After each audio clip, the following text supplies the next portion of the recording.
स्वागत है आपका इस न्यू पार्ट में। तो इस पार्ट की स्टार्टिंग में हम देखते हैं कि मास्टर गिथोन अब सभी नेशंस के किंग्स को ये बता रहे थे कि किस तरह उन्हें एक जहाज मिला है जो कि वहाँ पर समुद्र के किनारे पड़ा हुआ है, और लेकिन उसे यहाँ पर हमारे इस कॉन्टिनेंट से नहीं बताया जा रहा है, ये किसी दूसरे ही कॉन्टिनेंट से आया हुआ है। जिसे सुनने के बाद जो यहाँ पर सभी बैठे हुए किंग्स थे वो काफ़ी ज़्यादा गुस्सा हो जाते हैं और गिथोन पर ही चिल्लाने लगते हैं कि आखिरकार तुम ये कैसे कह सकते हो, यहाँ पर इसे बनाने का ब्लूप्रिंट सिर्फ तुम्हारे पास था जो कि आर्थर ने तुम्हें दिया था, तो ये और किसी के पास कैसे हो सकता है, ये शायद तुम ही ने बनाया होगा। जिस पर गिथोन बताता है कि नहीं, इसे मैंने नहीं बनाया है, क्योंकि अगर इसे मैंने बनाया होता तो मैंने इस अपने बनाए हुए टैकेथियस पर काफ़ी ज़्यादा निशान छोड़े थे, जिसकी वजह से मुझे पता चल सकता था कि आखिरकार इसे किसने बनाया है। इसे मैंने ही बनाया है, लेकिन उस जहाज के ऊपर ऐसे किसी भी तरह के निशान नहीं थे जिससे पता चलता है कि उसे मैंने नहीं किसी और ने ही बनाया है।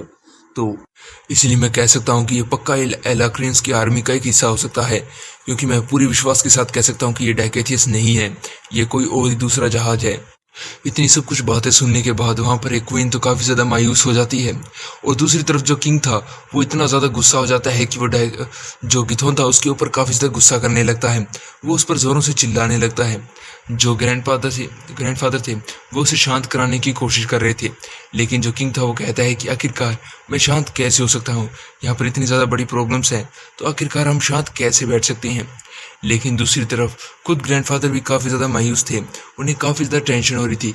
कहीं ना कहीं उन्हें भी पता था कि ये एक बहुत बड़ा समस्या है, क्योंकि उन एलाक्रियंस की आर्मी लाखों की आर्मी है।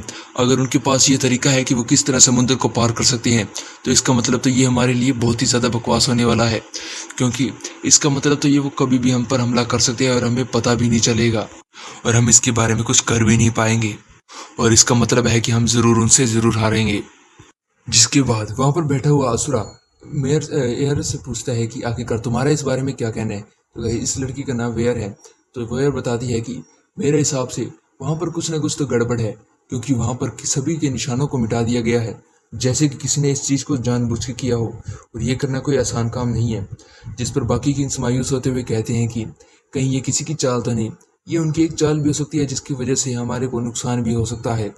जिस पर असुरा बताता है कि मुझे तो नहीं लगता कि ये कोई चाल है, अगर ये चाल होती तो ये कोई उसी ऐसी जगह छोड़ते जहाँ पर ये हमारी नज़रों में ज़्यादा जल्दी आता।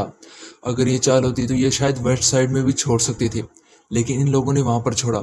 इसका कोई ना कोई तो मतलब हो सकता है, यहाँ पर कोई ना कोई तो गड़बड़ चल रही है, जिसका पता हमें जल्दी से जल्दी लगाना होगा। और तभी हम देखते हैं कि अचानक से गेट के ऊपर कोई नॉक करता है, और जैसे ही जो ग्रैंडपा होता है वो कहते हैं कि तुम अंदर आ सकते हो। हम देखते हैं कि ये कोई और नहीं बल्कि टेरेसा थी। जैसे ही टेरेसा को ग्रैंडपा देखते हैं तो उससे कहते हैं कि तुम जल्दी से मेरे पास आओ। जहाँ पर जैसे ही टेरेसा उनके पास आती है तो ग्रैंडपा उसे एक वीडियो दिखाते हैं, जिसके अंदर वो दिखाते हैं कि किस तरह से अभी थोड़े दिन पहले ही एक फाइट हुई थी बैटलफील्ड के अंदर, जो कि इतनी ज़्यादा खतरनाक थी कि वहाँ पर काफ़ी सारे लोग मारे गए थे।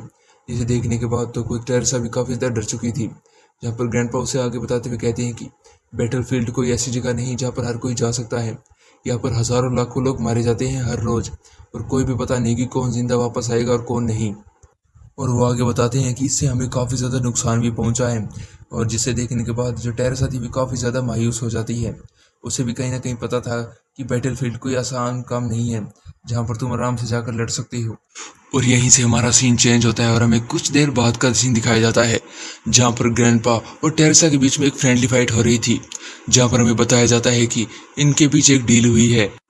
अगर टेरेसा कैसे भी कर ग्रैंडपा का सामना कर लेती है, या फिर ग्रैंडपा को यह लगता है कि टेरेसा फाइट करने के लिए तैयार है, तभी वो बैटलफील्ड के अंदर जा सकती है, वरना वो वहाँ पर नहीं जा सकती। इसीलिए उनकी ये फाइट चल रही थी, जहाँ पर ये फाइट काफ़ी ज़्यादा मज़ेदार थी। यहाँ टेरेसा काफ़ी अच्छे से ग्रैंडपा का सामना तो कर रही थी, लेकिन उसमें काफ़ी ज़्यादा परेशानी भी हो रही थी। हम देखते हैं कि जैसे ही ग्रैंडपा ने उसे हरा दिया था, लेकिन तभी अचानक से जो उसकी कुछ पावर से एक्टिवेट होने लगती हैं, जिसकी वजह से जो उसकी वेंस थी उन्होंने टेरेसा को घेरा कर लिया था, जिसके अंदर से अचानक से जब टेरेसा निकलती है तो हम देखते हैं कि टेरेसा का लुक तो बिल्कुल ही चेंज हो चुका था। उसके हेयर्स और भी ज़्यादा ग्रीन हो चुके थे, उसके चेहरे पर काफ़ी ज़्यादा मार्क्स आने लगे थे, जिसे देखने के बाद ये लग रहा था कि वो काफ़ी ज़्यादा स्ट्रांग लग रही है। और यहाँ तक कि ग्रैंडपा खुद भी हैरान हो चुके थे कि आखिरकार वो ये क्या फिटनेस कर रहे हैं। यहाँ पर हम देख सकते हैं कि जो टेरेसा थी उसकी पावर्स काफ़ी ज़्यादा बढ़ चुकी हैं, क्योंकि वो अचानक से अपने हाथों में एक वेपन को लाते हुए कहती है कि ग्रैंडपा चलिए आगे शुरू करते हैं। और वो दोनों दोबारा से उसी फाइट को शुरू कर देते हैं। लेकिन इस बार ये फाइट का पासा थोड़ा सा अलग था, क्योंकि इस बार टेरेसा और ग्रैंडफादर को काफ़ी अच्छी टक्कर दे रही थी, जहाँ पर वो लगभग उनके बराबर ही लड़ रही थी। लेकिन फिर भी ग्रैंडपा को थोड़ी सी फाइट करने में दिक्कत तो हो रही थी, लेकिन अभी वो सबसे ज़्यादा स्ट्रॉन्ग थे यहाँ पर, इसलिए वो जल्दी से जाकर टेरेसा को कैसे करके हरा देते हैं। और जैसे ही टेरेसा हारती है तो वो कहती है कि कोई बात नहीं ग्रैंडपा, मैं अगली बार ज़रूर ट्राई करूँगी। लेकिन दूसरी ओर जो ग्रैंडपा थे उससे कहते हैं कि हाँ तुम शायद हमारे साथ अब जा सकती हो, अब बस तुम्हें एक चीज़ का ध्यान रखना होगा कि तुम मुझे वहाँ पर ग्रैंडपा नहीं कमांडर कहकर बुलाना होगा। जिसे सुनने के बाद टेरेसा काफ़ी ज़्यादा खुश हो जाती है और ग्रैंडपा को थैंक यू कहने लगती है। और ये चैप्टर यहीं पर एंड होता है गाइस, मिलते हैं नेक्स्ट चैप्टर में, तब तक के लिए बाय। और हाँ, मैं आप तक बताना भूल गया था कि आगे के कम से कम 2 या 3 एपिसोड में अंदर आर्थर को देखने को मिलेगा, जो काफ़ी ज़्यादा मज़ेदार होने वाला है। तो बाय, सब्सक्राइब करना मत भूलिएगा, क्योंकि आप लोग सब्सक्राइब नहीं करते हैं। और वैसे भी मैं डोंगा को एक्सप्लेन करना चालू करने वाला हूँ। हाँ, उसमें टाइम लगता है यार डोंगा को एक्सप्लेन करने में और उसे एडिट करने में, इसलिए थोड़ा एडजस्ट कर लेना। हर संडे को ही वीडियो आएगी, पर वो थोड़ी बड़ी होगी, क्योंकि यार एक तो उसे एक्सप्लेन करना तो मैं यार तुम्हें क्या बताऊँ, ऊपर से मेरे पास इतना बड़ा सेटअप भी नहीं है कि मैं उसे इतने अच्छे से एक्सप्लेन कर उसे जल्दी से एडिट कर सकूँ। तो तब तक के लिए बाय।